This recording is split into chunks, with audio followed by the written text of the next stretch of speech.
దేవి అవతారాల నుంచి మనం ఏం నేర్చుకోవాలో ఈ వీడియో ద్వారా తెలుసుకుందాం. ప్రతి ఒక్కరు శారదా ఆల్ ఇన్ వన్ ఛానల్ని సబ్స్క్రైబ్ చేసుకోండి. స్వర్ణ కవచ దుర్గ నుంచి నిన్ను నువ్వే రక్షించుకోవాలి. ధైర్యం, దృఢత్వం నీలో ఉండాలి. బాలా త్రిపుర సుందరి నుంచి మీ బాల్యాన్ని ఆస్వాదించండి. ఉల్లాసంగా ఉండి మీ జీవితాన్ని మీ సొంతంగా ఆస్వాదించండి. అన్నపూర్ణాదేవి ఆరోగ్యం నుంచి ఆరోగ్యంగా జీవించడం ముఖ్యం. ఆరోగ్యాన్ని కాపాడుకోవడం మీరు తప్పనిసరిగా చేయాల్సిందే. గాయత్రీదేవి నువ్వు నీ ఆధీనంలో ఉండాలి. ఎలాంటి పరిస్థితుల్లో ఉన్నా పోరాడటానికి సిద్ధంగా ఉండండి. లలితా త్రిపుర సుందరి నుంచి మీ ఆత్మ సౌందర్యం ప్రాముఖ్యం ఉంది. మంచి ఆలోచనలు, మంచి పనులు చేస్తే మీ ఆత్మ సౌందర్యాన్ని పెంపొందిస్తాయి. సరస్వతి దేవి నుంచి ఈ ప్రతి విషయం గురించి క్షుణ్ణంగా పరిశీలించండి.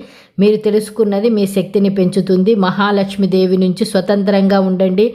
మీ భవిష్యత్తును మీరు నిర్మించాలి. మీ లక్ష్యాలను ఖచ్చితంగా నిర్దేశించుకొని వాటి కోసం పనిచేయండి. దుర్గాదేవి ద్వారా సరైన నిర్ణయాలు తీసుకోవడం ద్వారా మీరు శక్తివంతుడిగా మారండి. మహిషాసురు మధ్య నుంచి మీ శక్తిని తక్కువ అంచనా వేయకండి. అందరికీ అందనంత ఎత్తులో ఉండటానికి శ్రమించండి. రాజరాజేశ్వరి నుంచి మీ భ్రమలను తొలగించి విజయాన్ని